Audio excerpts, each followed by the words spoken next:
आपको बता दें कि पूर्व सांसद सुरेंद्र यादव जी की पुण्यतिथि थी और उनकी पुण्यतिथि में सपा राष्ट्रीय अध्यक्ष अखिलेश यादव जी यहाँ पर आए थे और पहली बार इस तरीके से हुआ है कि कोई राष्ट्रीय अध्यक्ष अपने ही झंडे के विरुद्ध इस तरीके से घोषणा किया है। आपको बता दें कि अगर नगर पंचायत धनघटा की यदि हम बात करें तो वहां से जो विधिक रूप से देखा जाए तो सुभावती चौहान जो है सपा की कैंडिडेट हैं, साइकिल चुनाव निशान उनको मिला था, लेकिन यहाँ से अखिलेश यादव ने साफ साफ शब्दों में कह दिया है कि आप सभी लोग मनीषा पासवान का मदद करें। और अगर हम बात करें कि खलीलाबाद नगर पंचायत का, तो यहाँ पर भी विधिक रूप से देखा जाए तो पवन थापड़िया जी को साइकिल चुनाव निशान मिला था, लेकिन अब अखिलेश यादव ने भरे मंच से यह घोषणा कर दिया कि यहाँ पर जगत जायसवाल को खलीलाबाद से सपोर्ट किया जाए। अन्य जगह जितनी भी नगर पंचायतें थी सबसे हर जगह लगभग ठीक था, लेकिन इस दो जगह पे बहुत ज्यादा लड़ाई थी, पार्टी में मतभेद था। लेकिन अब आने वाला वक्त बताएगा कि क्या राष्ट्रीय अध्यक्ष के जो कहना है, उनका जो कह के जो संदेश देके गए हैं, अब कार्यकर्ता कहां तक उसको मानते हैं। बने रहिए हमारे साथ, हम दिखाते हैं पल पल की रिपोर्ट। शिवराम चतुर्वेदी, संत कबीर नगर।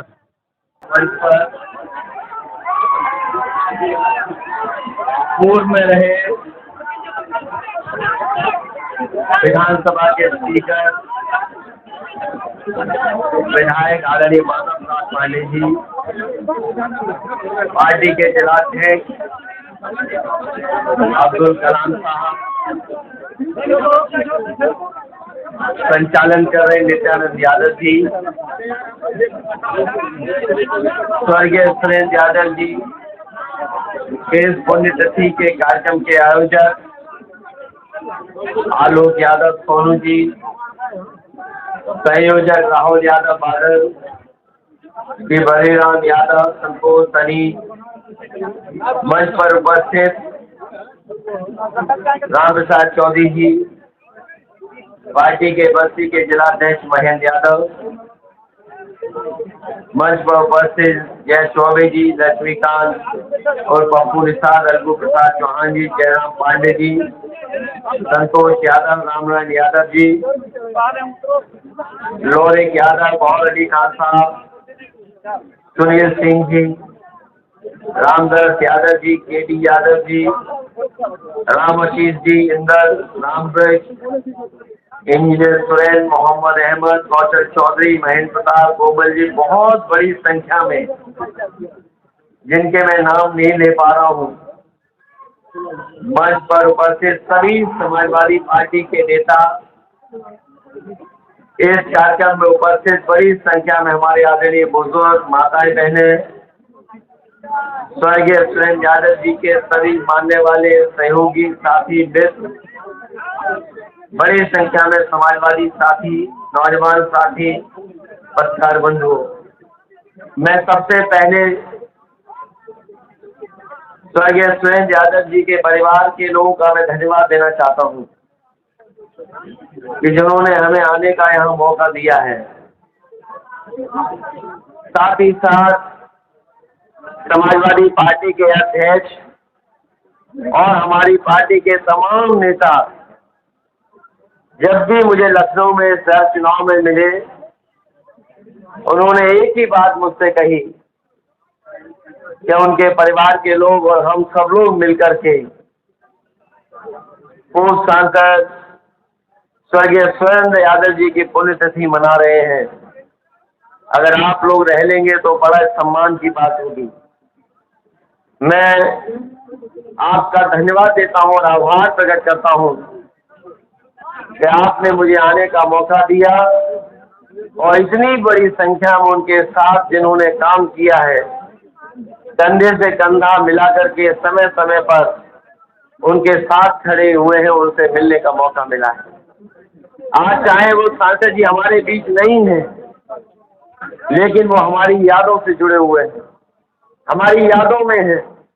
और हमसे पूर्व बहुत सारे साथियों ने अपने साथ रह करके जो उनकी यादें हैं वो कहीं न कहीं आपके बीच में रखी होंगी। उन्होंने स्मरण किया होगा कि किस तरीके से उन्होंने समाज की सेवा की। जो लोग समाज की सेवा करते हैं वही राजनीति में ऊंचाइयों पर पहुंचते। अभी मैं जब भाषण सुन रहा था तो एक साथी बोल रहे थे कि उनका सामाजिक जीवन कुछ नहीं था, सब जनता के लिए था।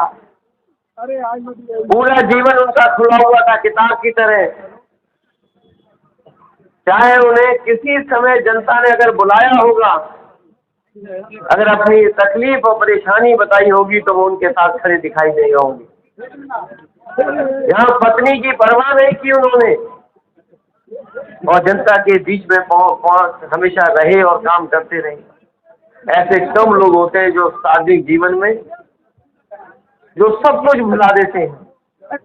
और सच्चाई भी यही है, राजनीति का उतार चढ़ाव जिसने देखा होता है, राजनीति की ऊंचाइयों तक वही पहुंचता है जो राजनीति की उतार चढ़ाव को और टेढ़े मेढ़े रास्ते को समझ लेता है। सुरेंद्र यादव जी वो नेता रहे जिन्होंने राजनीति को समझा और अगर कभी उन्हें राजनीति के लिए कुछ त्याग भी करना पड़ा, वो त्याग कर करके खड़े हो गए, कभी उसकी परवाह नहीं की। अगर वो टिकट कट गई, टिकट मिली नहीं मिली, लेकिन उन्होंने कभी भी समाजवादियों का साथ नहीं छोड़ा। आज मैं उनके बीच, उनके सदस्यों के बीच में आया हूँ। यहाँ के लोगों से मिलकर के मुझे महसूस हो रहा है कि वो चाहे हमारे बीच से चले गए हों, लेकिन किसी न किसी रूप में हमारे और आपके बीच में वो जिंदा है, हमारे आपके बीच में है। ऐसे व्यक्तित्व को, ऐसे सुरेंद्र यादव जी को मैं याद करता हूँ और अपनी तरफ से और अपनी पार्टी की तरफ से मैं श्रद्धांजलि देता हूँ।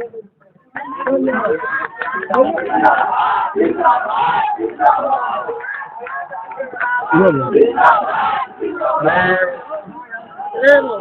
जब भी सुरेंद्र यादव जी से मिला, उनकी बातचीत और उनके व्यवहार में मैंने हमेशा सरलता पाई। मैं लखनऊ में कई बार उनसे मुलाकात किया हूँ। अक्सर भीड़ हो जाती थी, लेकिन कभी भी उन्होंने भीड़ के बीच से निकलने का काम नहीं किया। वो दूर से खड़े होकर के ही कभी कभार अपना संदेश दे देते थे और जब मैं उन्हें देखता था कि वो दूर खड़े हैं तो मैं तुरंत बुला करके उनसे मिला करता था। ऐसे सरल व्यक्तित्व के और ऐसे जोड़ के रखा हो लोगों को, ऐसे कम ही लोग होते हैं। और आज राजनीति में सबसे जरूरी यही है कि हम अपने व्यवहार से, अपनी भाषा से, अपनी सरलता से लोगों को जोड़ें। आज जब मैं कबीर की धरती पर आया हूँ, चढ़ते चढ़ते मुझे एक साथी ने कबीर की दोहे की लाइनें दे दी। जैसे ही मैं मंच पर आया, उन्होंने मुझे कबीर की 2 लाइनें दे दी और वो 2 लाइनें ऐसी दी उन्होंने जो कभी हम लोगों ने बचपन में पढ़ा था और बचपन में सीखा था। उस समय जो बचपन में सीखा वो आज भी याद है और आज के समय पर तो इन 2 लाइनों की बहुत जरूरत है। हमारे अध्यक्ष जी हमारे साथ हैं, विधायक लोग हमारे साथ हैं जो मंच पे बैठे हैं। यहाँ जनता कभी कभी यूट्यूब पर, कभी कभी चैनल से भी देख लेती होगी। वो जो 2 लाइनें हमें दी लिख करके आज उनकी सबसे ज्यादा जरूरत है। ऐसी वाणी बोलिए मन का आपा खोए और उनको शीतल करे आपो शीतल होए। इन दोहों की इतनी जरूरत है आज। मैं समझता हूँ ये गोरखपुर वाले अगर सीख जाएं तो उत्तर प्रदेश का जाने वाला।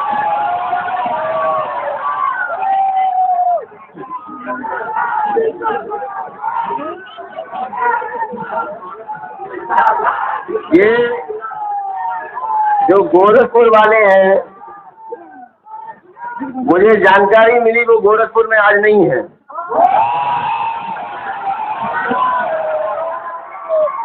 और जब मैं गोरखपुर में गया हूँ, एयरपोर्ट से लेकर के जब तक मैंने देखा तब उनका गोरख धंधा देखता हुआ निकला मैं।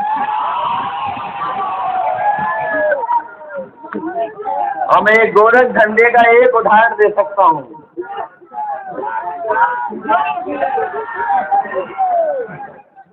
ये पूर्वांचल एक्सप्रेस वे सबने देखा होगा और कुछ लोगों को जानकारी होगी, बन रहा है, सड़क बन रही है। और उसी पूर्वांचल से जो कभी समाजवादियों ने उसका नाम रखा था समाजवादी पूर्वांचल एक्सप्रेस वे, वो आज पूर्वांचल एक्सप्रेस वे है। वो आजमगढ़ से संत कबीर नगर को जोड़ते हुए गोरखपुर जा रहा है। जाने कब बन करके तैयार होगा जब हम लोग उस पर चलकर भाएंगे। पता नहीं कहां से लेकर के जा रहे हैं।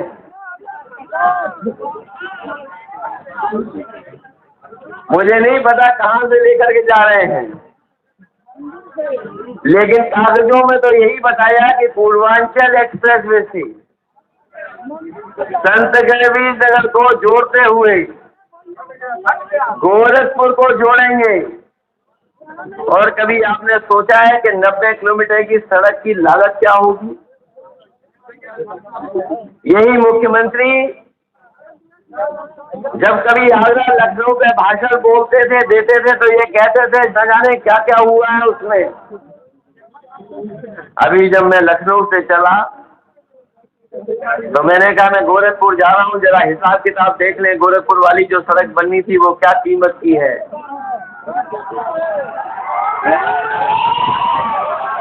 आप कल्पना नहीं कर सकते, वो 90 किलोमीटर की सड़क लगभग 5,000 करोड़ रुपए में बन रही है।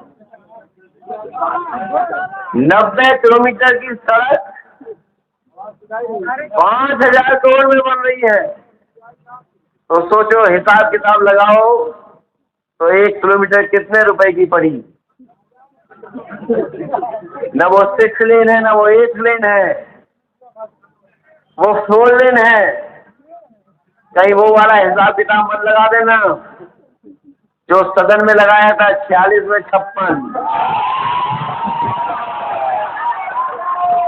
हम तो पूछते ही रह गए कि भाई 46 में 56 कब हो गए, ये बताओ हमें।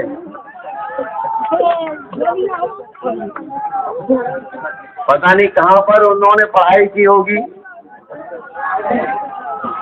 और इस समय तो अगर डिग्री पे किसी की बात कर लो तो पता नहीं कहाँ से बात कहाँ तक पहुँच जाती है। 46 में 56।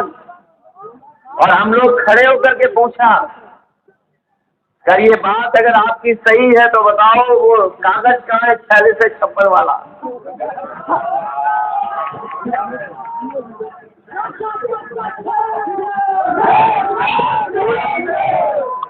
कहीं कुछ कह सकता है, लेकिन सदन में बोली हुई बात सच होनी चाहिए। अध्यक्ष जी यहाँ पर है, यहाँ भी थे सदन में। हमारे मुख्यमंत्री जी ने कहा कि जो पुरानी सरकार थी उसमें 40 में 56 भर्ती हो जाते थे और एक ही जाति के हो जाते थे। मैंने तब भी सूची मांगी थी और आज भी सूची मांग रहा हूँ कि बताओ वो 40 में 56 वाली सूची कहाँ है, लेकिन आज भी जवाब नहीं दे पाए हैं। इसलिए मैं आपसे कहना चाहता हूँ, पिछला चुनाव तो हम लोगों ने बहुत अच्छा लड़ा। ऐसा चुनाव लड़ा, पूरा देश देख रहा था कि इसमें समाजवादी पार्टी की सरकार बनने जा रही है। हम लोग सीटें भी बहुत जीत गए, लेकिन कुछ सीटें हम लोग कम वोटों से रह गए। वो आखिरी वक्त पर जो इंतजाम होता है वो शायद हम लोग इंतजाम नहीं कर पाए, और उसका परिणाम ये हुआ कि हमारी सरकार बनते बनते रह गई। अगर आज पीछे मुड़ करके देखें हम लोग, ये जो डबल इंजन की सरकार चल रही है, अब कहाँ पहुंचा दिया हम लोगों को। जो लोग अखबार पढ़ते होंगे, जिन्होंने बजट पढ़ा होगा, इस बजट में कहा भारतीय जनता पार्टी के मुख्यमंत्री, उन्होंने कहा कि हमने रोजगार इतने दे दिए हैं कि अब बेरोजगारी खत्म हो गई, अब उत्तर प्रदेश में बेरोजगारी नहीं है। और उन्होंने जो आंकड़ा दिया बजट में और अपने भाषण में कहा, उन्होंने कहा कि 100 में केवल 4 बेरोजगार हैं। बताओ, हमारे मुख्यमंत्री जी कह रहे हैं 100 में केवल 4 बेरोजगार हैं। बताओ कौन मानेगा इस बात को? ये सदन में कहा उन्होंने कि 100 में 4 है केवल बेरोजगार। केवल यही नहीं कहा, और कहा कि उत्तर प्रदेश की अर्थव्यवस्था हम $1 ट्रिलियन इकोनॉमी बना देंगे, $1 ट्रिलियन। उन्होंने 1 ट्रिलियन इसलिए बोला कि हमारा गरीब समझ ही नहीं पाएगा है क्या 1 ट्रिलियन। अरे संत कबीरनगर के लोगों बताओ, हम लोग तो थोड़ा दूर हैं। ये गोरखपुर वाले जो मुख्यमंत्री हैं, उन्होंने कहा $1 ट्रिलियन इकोनॉमी है क्या आखिरकार? बताओ कोई $1 ट्रिलियन इकोनॉमी है कोई बात? ये अर्थव्यवस्था ले जाना चाहते, जाने कहाँ पर? और जो अर्थव्यवस्था बता रहे हैं कि अगर हमारे उत्तर प्रदेश की ये अर्थव्यवस्था होगी, इतनी ग्रोथ रेट है, तो उसका मतलब ये है कि कहीं न कहीं अस्पताल बन रहा है, कहीं न कहीं पुल बन रहा है, कहीं न कहीं सड़क बन रही है, कहीं न कहीं नौकरी मिल रही है, रोजगार मिल रहे हैं, कारखाने लग रहे हैं। लेकिन जमीनी सच्चाई वो नहीं है। और अपने झूठ को सच करने के लिए अमेरिका से कंपनी बुलाए हैं। जो झूठ बोलते हैं ये लोग, उसको जनता सच समझे, उसके लिए अमेरिका से कंपनी बुलाई गई है। उसको 200 करोड़ रुपए दे रहे हैं, 200 करोड़ उसे दे रहे हैं, और जो घरों में टीवी पहुंच गया है, उसके चैनल के लोगों को 2000 करोड़ रुपए दे रहे हैं। 200 करोड़ उधर और 2000 करोड़ इन्हें, जिससे कि आप लोग कभी भी $1 ट्रिलियन की इकोनॉमी समझ ही न पाओ। बताओ समझ में आई क्या $1 ट्रिलियन इकोनॉमी? और हमें तो ये लगता है कि $1 ट्रिलियन की इकोनॉमी वही है कि आपके सड़कों पर सांड घूमेंगे। अभी हालांकि चुनाव नगर पालिका टाउन एरिया का है, इसमें कूड़े का चुनाव है। बताओ भारतीय जनता पार्टी क्या कूड़े का इंतजाम कर पाई? क्या भारतीय जनता पार्टी नालियां ठीक कर पाई? और नालियां तो दूर, इस भारतीय जनता पार्टी के लोगों ने कहा कि हम गंगा मैया की सफाई कर देंगे। गंगा मैया की सफाई तो नहीं हुई, लेकिन अरबों रुपए के बजट की सफाई हो गई, वो पता नहीं लगा कहां चला गया। और गंगा मैया तब तक नहीं साफ हो सकती जब तक शहरों की नालियां ना साफ हो जाएं। और नालियां जिन नालों से जुड़ती हैं, जो नाले नदियों से जुड़ते हैं, और जो नदियां गंगा में जुड़ती हैं, तब तक हमारी माँ गंगा की सफाई नहीं हो सकती। और इधर जिन्होंने अखबार पढ़ा होगा, कुछ बातें तो अखबार में बहुत छप रही हैं, बहुत छपवाई जा रही हैं। कुछ बातें तो अखबार में बहुत छपवाई जा रही हैं, लेकिन इधर आपने एक खबर पढ़ी होगी कि एक उद्योगपति के यहाँ छापा पड़ा है, और पिछले 3 दिन से इनकम टैक्स के लोग वहां पर हिसाब किताब लगा रहे हैं। सुनने में ये भी आ रहा है कि जो मोबाइल की व्हाट्सएप है, उसमें बड़े बड़े नेताओं के भी व्हाट्सएप हैं। घबराइए मत, वो सब नेता भारतीय जनता पार्टी के हैं। एक छापा पड़ रहा है यहाँ पर उत्तर प्रदेश में, दिल्ली की एजेंसी छापा मार रही उत्तर प्रदेश में, और उत्तर प्रदेश की एजेंसी छापा मार रही दिल्ली में। एक उद्योगपति, उस पर आरोप है कि वो प्रधानमंत्री के कार्यालय का वाईफाई इस्तेमाल कर रहा था। एक आरोप है एक व्यापारी पर कि जो प्रधानमंत्री का वाईफाई है वहां पर, उसका वो इस्तेमाल कर रहा था और जिससे वो धोखाधड़ी दे करके न जाने कितने लोगों से पैसा वसूला। तो सोचिए, दिल्ली के उस इलाके में जो सबसे ज्यादा सिक्योरिटी का इलाका है, वहां पर दिल्ली की बड़ी बड़ी एजेंसी नहीं पकड़ रही है, उत्तर प्रदेश की एसटीएफ जा रही है उसको पकड़ने, और दिल्ली की एजेंसी आ रही है उत्तर प्रदेश को पकड़ रही है, उत्तर प्रदेश के व्यापारी को पकड़ रही है। कहीं ऐसा तो नहीं है ये जो डबल इंजन की सरकार के इंजन आपस में टकरा रहे हो? और उसी का परिणाम ये है कि दिल्ली वाले लखनऊ में छापा मार रहे हो, लखनऊ वाले दिल्ली में छापा मार रहे हो। ये अखबार पढ़िए, आपको जानकारी हो जाएगी। इस मौके पर जहां उत्तर प्रदेश में महंगाई चरम सीमा पर है, याद कीजिए इन्होंने महंगाई को कम करने का वादा किया था। आज महंगाई का हिसाब किताब लगाओ, कहाँ महंगाई पहुंच गई है। जो सिलेंडर आपका सस्ता मिलता था, बताओ सिलेंडर कहाँ पहुंच गया, पेट्रोल डीजल कहाँ पहुंच गया, और आपके बिजली का बिल कितना देना पड़ रहा है आपको। ये सही है कि किसानों का गेहूं धान खरीदा गया थोड़ा बहुत, लेकिन जो आटा बनाते हैं उन्हें मुनाफा ज्यादा कमाने का मौका मिल रहा है। आपका गेहूं का मुनाफा जितना मिलना चाहिए नहीं दे पाई सरकार। कुछ लोगों को खरीदवा दिया पूरा उत्तर प्रदेश का गेहूं, और जब वो गेहूं आटा बन करके पैक होकर के आएगा तो कल्पना नहीं कर सकते वो मुनाफा कितना कमा रहे होंगे। बताओ, महंगाई चरम सीमा पर है कि नहीं है, बेरोजगारी चरम सीमा पर है कि नहीं है,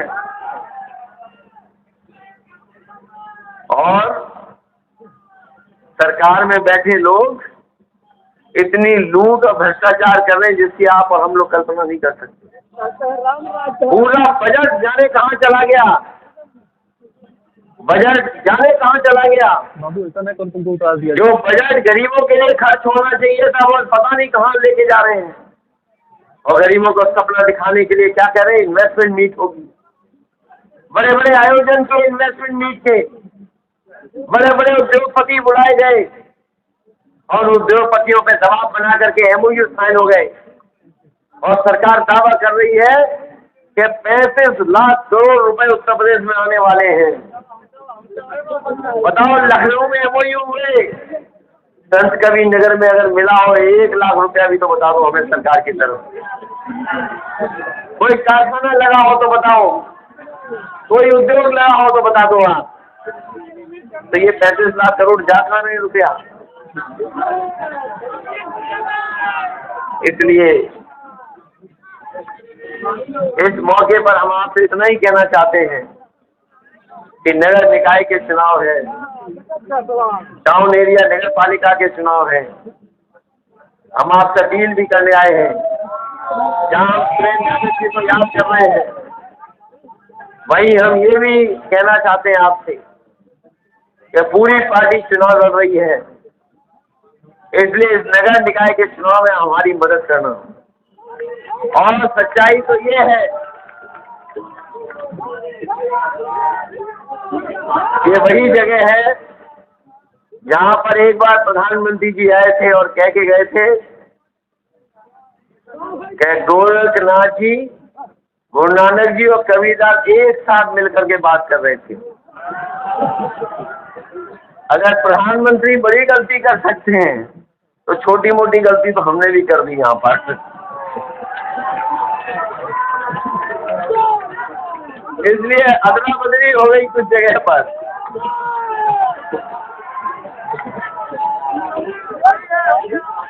इसलिए मैं आपसे कहूँगा, कई बार कुछ सूचना ऐसी मिल जाती है, कुछ वैसी मिल जाती है। हमसे कोई एजेंसी तो है नहीं कि हम जांच पड़ताल कैसे कराएं। इसलिए समाजवादी पार्टी, हमारे संगठन ने जो तय किया है, जो हम तक बात आई है, उन सबकी मदद करना, उन सबकी मदद करना जो शहीदों में हम लोगों ने तय किए हैं। और जिन लोगों को हम उन्हें भी हम बुला लेंगे मंच में, नाराज मत होना, उन्हें सम्मान देंगे। सब इधर आइए, सब इधर, सब सम्मान देंगे सब। इसलिए हम आपसे निवेदन करना चाहते हैं, जहाँ दूर दूर से कार्यकर्ता आए हैं, पूरे जिले के कार्यकर्ता नेता हमें दिखाई दे रहे हैं, हम आपको धन्यवाद देना चाहते हैं, आभार प्रकट करना चाहते हैं। और स्वर्गीय सुरेंद्र यादव जी के परिवार के लोग हम विशेष आभारी हैं, जिन्होंने हमें आज करने का मौका दिया। जहाँ हम उन्हें याद कर रहे हैं, वही हम लोगों को ये भी तय करना है कि आगे की लड़ाई हमारी बहुत बड़ी है, बहुत लंबी लड़ाई है, क्योंकि भारतीय जनता पार्टी के लोग जिस तरह से राजनीति करना चाहते हैं, नफरत पे झोंक करके, और कुछ ऐसी घटनाएं हैं, कुछ ऐसे फैसले हैं सरकार की, जिन पर न केवल हम लोग उंगली उठा रहे हैं, पूरा देश और दुनिया ने जो चीज देखी है उत्तर प्रदेश में हुई है, उस पर उंगली खड़ी होती है, उंगली उठती है। ये वो लोग हैं सरकार में जो ना कानून मान रहे हैं, ना संविधान मान रहे हैं। कोई बात नहीं, किसी को चोट नहीं लगेगी, ये समाजवादी है।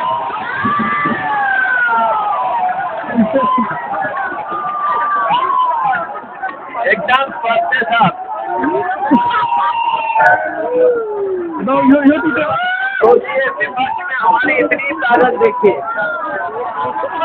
इसलिए हम आपसे कहना चाहते हैं कि जो नगर पंचायत बेलहर कला है, उसमें समाजवादी पार्टी की प्रत्याशी प्रतिमा निषाद जी, उनकी मदद करना। धर्म सिंह व मोहम्मद अली जी लग रहे, उनकी मदद करना। नगर पंचायत मैदावार लक्ष्मी निषाद, उनकी मदद करना। नगर पंचायत बाग नगर बखेरा निषाद अंसारी साहब, उनकी मदद करना। नगर पंचायत मगहर जन्नतुल निशाद, उनकी मदद करना। नगर पंचायत हरिहरपुर ब्रजेश पाल जी की मदद करना। नगर पंचायत हैसल बाजार घनघटा मनीषा पासवान जी की मदद करना। खैराबाद जगत जायसवाल जी की मदद करना चाहते हैं। और अपनी पार्टी के नेताओं से कहेंगे, हम इनका सम्मान करेंगे, हम पे छोड़ो। और हम इससे, ये पहली बार ऐसा हो रहा है, अगर हमारे संत की धरती पर आकर के, कबीर की धरती पर वो लोग कुछ गलती कर गए, उनको कोई परवाह नहीं, मन थोड़ी बहुत गलती हम लोग भी कर गए हैं।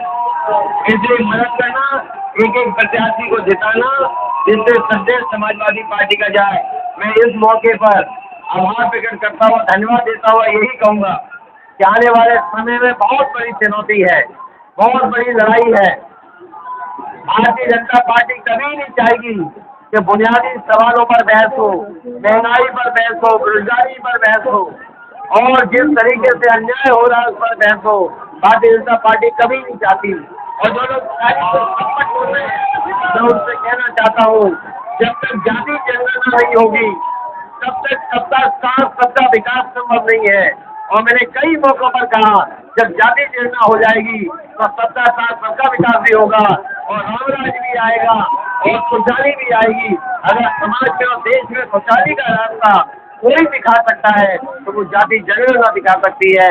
मुझे उम्मीद है कि आने वाले समय में हम लोग उस दिशा में काम करेंगे। और जिस तरीके से हमारा समाज भाईचारे के साथ आगे बढ़ा है, गंगा जमुनी तहजीब को साथ लेकर के आगे बढ़ा है, उसी तरीके से हम मिलजुल करके रह करके इस समाज को, देश को मजबूत बनाने का काम करेंगे। इन्हीं शब्दों से के साथ मैं आप सबका बहुत बहुत धन्यवाद और आभार प्रकट करता हूँ।